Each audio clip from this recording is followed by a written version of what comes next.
Olá, meu nome é Germano Vieira, sou engenheiro florestal formado na Universidade Federal do Rio de Janeiro.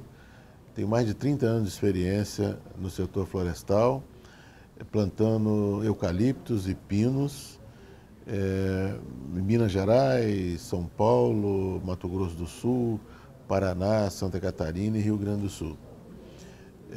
Nós temos uma missão grande atualmente aqui na Eldorado de fazer um grande empreendimento se tornar viável, e com isso nós estamos buscando a melhor forma de plantar o eucalipto necessário para abastecer a indústria de 1.700.000 toneladas de celulose. A Eldorado é uma empresa que começou há pouco tempo, ela tem 3 anos e meio de vida e já produz hoje cerca de 1.700.000 que vende para todo o mercado asiático, europeu e americano e da América do Sul. Nós temos uma grande missão aqui, nós da área florestal, de abastecer essa grande indústria. Então, plantar 50.000 hectares todo ano é a nossa missão, e colher a madeira suficiente para abastecer essa indústria. A pergunta é, como plantar 50.000 hectares ano, o que quer dizer plantar cerca de 250.000 mudas por dia? Isto é um empreendimento, isso é um esforço, um desafio enorme, se tratando mesmo do Brasil, que tem uma extensão de área plantada de eucalipto muito grande e um conhecimento dessa cultura. Quando nós chegamos aqui, nós tivemos que analisar todos os fatores estruturais e todos os fatores que nos levavam que irão nos levar a ter sucesso. O primeiro deles qual é a terra. Nós temos terra suficiente para a gente fazer esse empreendimento. Isso quer dizer, nós temos 150.000 hectares para abastecer essa indústria. E, numa segunda linha, nós temos 350.000 hectares para abastecer essa indústria. Essa é a primeira pergunta. E terra é um fator que não simplesmente você vê se tem ou se não tem. Você começa com a primeira pergunta, qual a estratégia que vai ser adotada? Bom, você já sabe a quantidade de terra e aí você tem que estimar até onde que é permitido você plantar para atender a fábrica, para que seu custo não seja muito onerado. E aí você toma uma decisão e tenta caminhar em cima dela. Primeiro, você tem um raio médio de atuação. Esse é o primeiro ponto. Segundo, você tem que ver toda a qualificação dessa terra. Análise dominial, você tem que ver se a terra está livre para isso. Terceiro, você tem que analisar qual é o uso da terra normal aqui da região. Então, dentro disso, você começa a criar o que a gente chama de política de terra. E aí você começa a tomar as decisões mais táticas. Eu vou comprar essa terra, eu vou arrendar essa terra, eu vou fazer uma parceria, eu vou fazer fomento florestal. O que eu vou fazer? Aí novamente você entra no uso e costume local. Como que se faz isso aqui na região? E essa cultura, essa normalidade, você tem que respeitar, senão você começa a ter ações que não vão coincidir com uma boa prática que você precisa ter para ter sucesso nisso. E aí, você definiu toda essa política de terra, você começa a entender qual é a política regional. Primeiro, você tem uma nova cultura que você vai introduzir na região, onde a cultura predominante ou as culturas predominantes são completamente diferentes. Então, a primeira coisa que você tem que ver se a comunidade vai ter aceitação ou se ela tem alguma restrição nessa cultura. E aí você precisa analisar a comunidade, ver como é que ela vai ver isso, e aí você vê líderes regionais, políticos, entidades de classe, você começa a conversar com essas pessoas e ver quais são os anseios da comunidade, dos fazendeiros, pequenos, médios, grandes fazendeiros, com essa introdução dessa nova cultura. E aqui no Mato Grosso do Sul nós tivemos uma grata surpresa e uma satisfação enorme, vendo que a comunidade aceitou muito facilmente essa cultura, conviver com essa cultura. E cultura é uma coisa que você deve sempre respeitar, a cultura regional. E eu, nesses meus 30 anos de trabalho, eu tive casos muito interessantes, como por exemplo, quando eu trabalhei com carvão vegetal, antigamente a gente chamava de carvoaria, que a gente produzia, chamava carvão vegetal, hoje a gente já produz bioredutor, é diferente, é uma unidade de produção de bioredutor, mas na época chamava-se carvão vegetal, e a foto do carvão vegetal era uma coisa, um menino de poucos anos, menor de 18 anos, com chinelinho de dedo, todo preto, aparecendo o olho e o dente dele. Então, isso aí era uma imagem ruim. E eu me lembro que eu tinha uma carvoaria grande que era próximo de uma cidade. E a cidade resolveu fazer uma estrada que liga essa cidade a uma outra maior, que passou em frente a essa carvoaria. Pô, fez a estrada. Pouco tempo depois, chegou o Ministério Público lá e falou: nós temos um problema. Qual é o problema? Alguma coisa aconteceu? Algum descumprimento legal? Não, não é isso não. É que as pessoas que estão passando em frente à carvoaria estão pegando um cheiro e chega na faculdade, lá na outra carvoaria, e sofre um bullying. Todo mundo chama ele de bacon. Bom, isso pareceu muito engraçado no primeiro momento, mas, conclusão, a unidade de produção de carvão vegetal ela foi fechada. Ou seja, respeitar a comunidade, entender isso, é muito importante na hora que você vai implantar um projeto dessa magnitude. Bom, entendido isso, com a estratégia toda definida de terra, você vai comprar terra, você vai arrendar, tudo isso bem definido, tabela de preços, como é que isso aí, quem é o seu concorrente, como é que você vai trabalhar isso, você passa para gente. Gente é o item assim, mais importante num projeto desse. Porque quando você pensa que existe muita tecnologia, muita mecanização,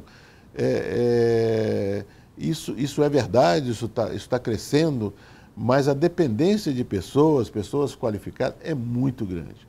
Então, você analisa como é que está a unidade demográfica que você está trabalhando. Então, aqui no Mato Grosso do Sul, nós temos um vazio demográfico muito grande. Por exemplo, você tem uma cidade, a 100 quilômetros de distância, você vai ter outra cidade. E você vê que nós temos assim, bolsões de terras e você não tem gente ali. Então você já começa a ter que olhar para isso, se preocupar com isso, para que você veja onde que você vai comprar essa terra, como é que você vai ter acesso à terra, para que você não tenha um desgaste muito grande de estar levando o pessoal, fazendo o pessoal viajar 2 horas para chegar na fazenda, trabalhar, voltar, mais 2 horas. E isso é uma coisa bastante desgastante. Então, gente é uma coisa importante. E falando em gente, você precisa ter 2 programas importantes. Primeiro, capacitação. Capacitação de pessoas é fundamental. E capacitação de pessoas, entenda-se capacitação da operação, do tratorista, do operador, do motorista, do ajudante, mas a capacitação de líderes. Porque você não encontra num projeto desse, onde nós temos para plantar 50 mil hectares e colher mais de 5 milhões de metros cúbicos, você precisa de aproximadamente 2.500 pessoas e você tem cerca de 200 líderes. E esses líderes estão agora, nesse momento lá, plantando 250 mil mudas por dia, colhendo milhões e milhões de metros cúbicos por hora. Então você percebe que se alguma coisa esse líder fizer errada, você não tem o que fazer. Passou. Então isso é um momento que você... É uma oportunidade que se desperdiça a cada minuto. Então, a capacitação da liderança é muito importante. A capacitação dos operadores, dos motoristas, dos mecânicos, isso é de extrema importância. Por exemplo, quanto tempo você acha que se demora para formar um tratorista, onde que tem alguma coisa embarcada na máquina? Você não consegue ter essa pessoa treinada em menos de 6 meses. Quanto tempo nós gastamos para fazer um treinamento de mecânico, de eletricista? Em menos de 2 anos você não tem um mecânico capacitado, não consegue ter o mecânico necessário para cuidar de uma máquina que custa R$500 mil. Então é muito importante que você tenha uma capacitação. 2, você tem que ter um programa de retenção, uma política de benefício atraente para que essas pessoas que você gastou esse dinheiro todo para treinar, ela não saia no primeiro sinal que você recebe de outra empresa, que ela não saia. Ela tem que ter uma certa fidelidade, e essa fidelidade que você tem quando tem uma troca justa, quando ela vê futuro aonde que ela está. Então, você capacita e você tem um programa de retenção. Esse programa de retenção é um programa que é a mesma coisa de você dar uma esperança e ajudar o cara a crescer na vida, a ser feliz. Então, por exemplo, nós temos aqui na Eldorado um caminho que a gente usa, que a gente chama trilha de carreira, onde que cada pessoa, cada funcionário, em que nível esteja, ele tem uma possibilidade e um caminho para chegar em uma posição A ou posição B. Ele sabe exatamente o que ele precisa se capacitar, e ele sabe quais são os pré-requisitos completos para que ele possa se candidatar a uma função A ou função B. Então isso é muito importante, porque isso dá esperança, isso dá futuro para a pessoa, porque é caro treinar um líder, é caro treinar um ajudante, é caro treinar um tratorista, é caro treinar um motorista e é muito caro treinar um mecânico. Bom, dito isso de gente, você tem que passar o que chamamos de tecnologia. Bom, o que é tecnologia? A tecnologia florestal hoje é muito conhecida, a gente vê praticamente o país inteiro planta eucalipto e pinos numa quantidade grande por ano. Hoje nós temos cerca de 7 milhões de hectares plantados com essas culturas no Brasil, em diversas regiões. Então você precisa entender como vai funcionar essa cultura na região. Que isso muda, o Brasil é uma coxa de retalho, isso muda solo, isso muda clima, numa distância de 100 quilômetros, muda completamente isso. Então você precisa, primeiro, entender que material genético você vai plantar, como você vai conseguir uma raça local adaptada, como essa raça vai se comportar nas variações climáticas durante um ciclo de 7 anos, de 14 anos. Como ela vai responder e resistir às intempéries. Como ela vai resistir ou ter alguma chance de não ser contaminada com doença, com alguma praga. Então você tem, tudo isso aí são defesas que você precisa fazer, porque senão você não consegue ter a floresta. Dois, você precisa ter, tendo um material genético que você entende que é o melhor nesse momento, você começa a plantar. E imediatamente você tem que desenvolver um projeto para desenvolver a melhor raça local, para que você tenha material cada vez mais adaptado. E aí sim você vai crescer, você vai aumentar a sua produtividade. Então, você deve trilhar dois caminhos. Primeiro, existe um melhoramento tradicional, que você é muito conhecido, a universidade mostra isso para você, é um melhoramento que a gente chama de florestal. Esse melhoramento você não pode abrir mão dele. Você tem que criar uma base genética, ver todas as progênies, você começar a fazer híbridos e por aí vai. Você tem aí a possibilidade de, após 12 anos, você ter uma raça melhor do que aquela que você elegeu para plantar quando você não sabia nada da região. Dois, existem hoje tecnologias ligadas à biotecnologia que você pode usar e deve usar para tentar antecipar um pouco isso e fazer também melhorar a sua análise quanto à performance do seu material genético naquela condição edafoclimática.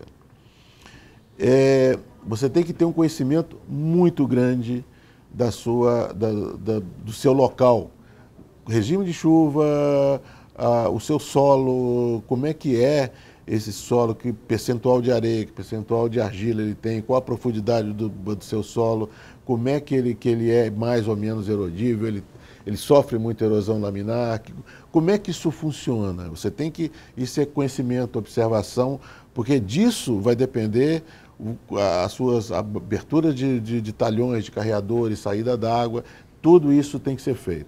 Hoje em dia você tem tecnologia muito boa para fazer isso. Você tem drones que podem fazer uma fotografia da região e, através de software, te dar um mapeamento extremamente preciso para que você faça a sua linha de plantio, para que você faça a sua saída d'água, para você faça a sua saída de madeira na hora da colheita. Então, você precisa ter esse conhecimento para que você possa usar a tecnologia. E você precisa definir muito bem o seu manejo. Isso é muito importante. Você tem que saber como vai ser a nutrição que você vai colocar para não exaurir o solo e para ter o melhor ganho do seu material.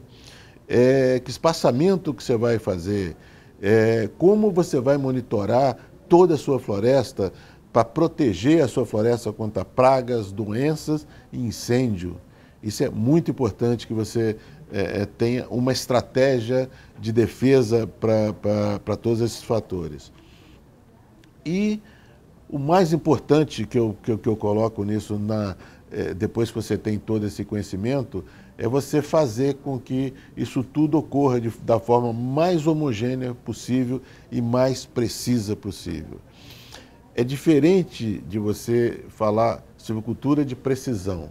É importante você falar silvicultura precisa, porque você tem que fazer a mato-competição no momento certo, você tem que fazer adubação no momento certo, a irrigação no momento certo, o combate à formiga no momento certo, porque toda vez que você descuida de um fator desse, você começa a perder, e esse tudo, quando você vai colher, você vê, puxa, esse projeto podia dar tantos hectares, tantos metros cúbicos por hectare, e deu tanto. Quando você faz uma retrospectiva dessa, você vê o que aconteceu. Então, esse cuidado eu chamo de homogeneidade operacional. Então, isso é muito importante, é cumprir a regra, é ser preciso. Bom, mas antes de você começar a plantar, desenvolver essa tecnologia, você tem que ter um planejamento de longo prazo. o que nós chamamos de planejamento de longo prazo? Primeiro, você tem aí um conhecimento industrial que gera uma demanda de floresta, de madeira que você tem que medir, que você tem que conhecer bem ela a cada hora, quantos caminhões tem que entrar na sua fábrica para que esses caminhões, para que a fábrica funcione. Então isso é muito importante você cronometrar isso desde o ano, quantos metros cúbicos você tem que colocar no ano, no mês, e chegar até dia e chegar em hora. Porque se você falhar, existe um problema grande da fábrica parar. E uma fábrica de celulose parada é um grande problema. Você tem que gerenciar um estoque regulador que é o estoque pulmão, e você tem que saber, você não pode ser um estoque grande, porque você passa a ter um ativo muito grande, isso custa caro, mas você não pode ter isso pequeno também, porque se você tiver muito pequeno, você corre o risco de parar, você submete muito ao risco. E você tem aí mais de 100 mil quilômetros de estrada, com certeza, passando dentro das suas florestas num projeto desse tamanho. Então, o acesso é muito importante. Você linka isso à sua demanda de terra. E aí você tem toda aquela estratégia de terra que nós falamos.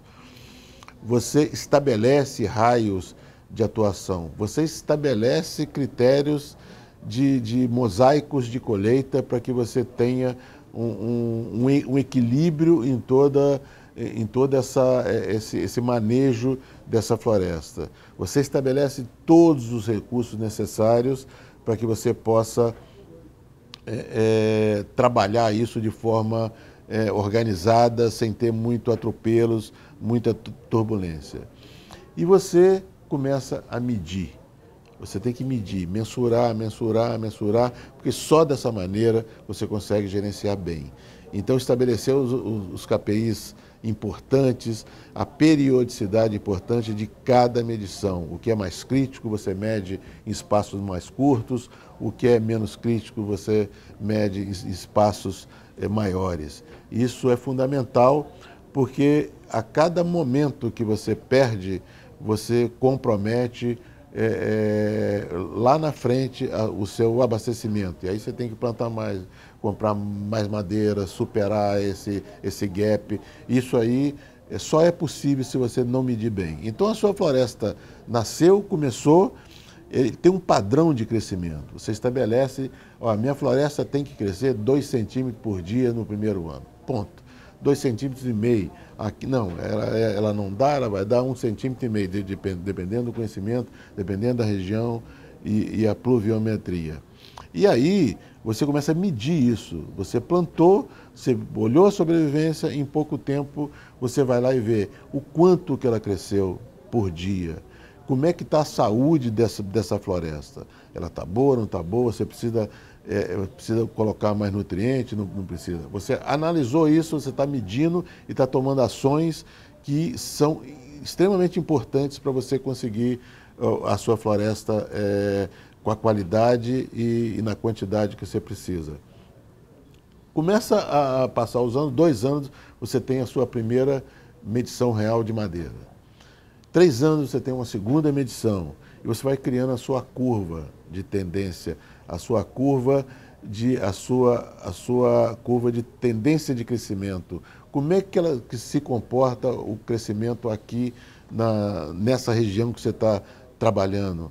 E aí você percebe que essa região que você está trabalhando, você tem uma região que funciona assim, outra região que funciona diferente. E você precisa conhecer, senão você não vai tirar o melhor de cada região.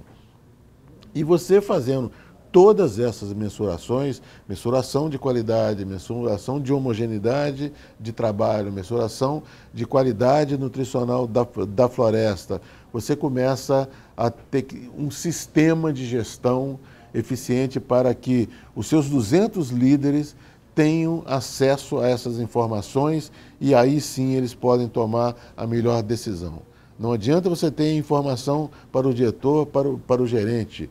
Eles vão ficar ou satisfeitos ou não, e não vão fazer nada. Eles vão ter que... Essa informação ela tem que chegar primeiro para quem tem o que fazer com elas. Esse conhecimento é muito importante. Então nós temos aqui o que a gente chama que cada operador de máquina, ele sabe hoje como ele performou, ele sabe amanhã como ele performou, ele sabe todos os dias qual foi a performance dele. Ele sabe todos os dias se ele causou mais ou menos dano à sua máquina.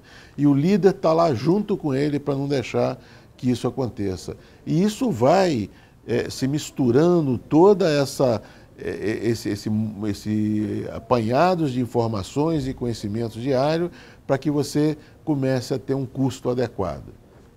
Então, o que nós chamamos de gestão turno a turno. A cada turno, o seu líder precisa saber como ele funcionou no dia anterior.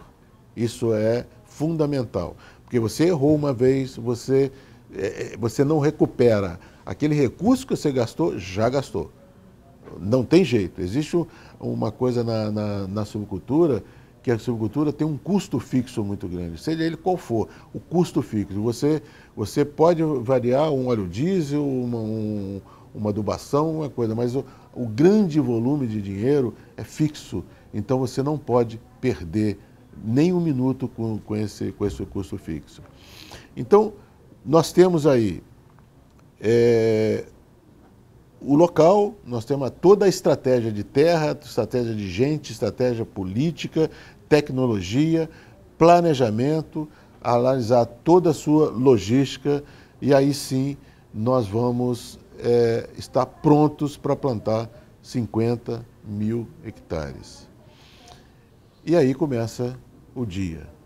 E aí você começa a rodar e ver o que acontece, achando que tudo que você planejou, acontece tudo certinho. Não acontece. As surpresas, a cada dia você tem uma surpresa nova e você tem que ficar perto da floresta, você tem que ficar perto das pessoas, você tem que tirar o melhor de cada um, você tem que fazer ajustes a cada momento, porque achar que a natureza, toda essa condição ambiental, todos esses fatores, achar que isso vai seguir o seu planejamento, não vai.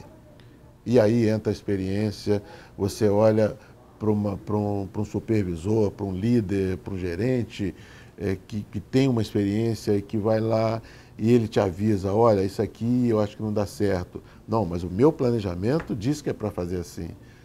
Acredite nele, pense, repense, tente trazer todo esse conhecimento para dentro do seu planejamento. Não seja estanque, não seja míope de não fazer ajustes o quanto for necessário. Aprenda com isso. Dessa maneira, quando você aprende com isso, aí sim você vai ter sucesso. Aí você vai olhar para a sua floresta, realmente eu consegui uma bela floresta. Felizmente, aqui nesse empreendimento nosso, nós já estamos hoje com 230 mil hectares plantados e com uma floresta que estamos com muito orgulho desse trabalho nosso. A produtividade nossa cresce a cada momento, a homogeneidade de trabalho nosso cresce a cada momento, mas foi um aprendizado.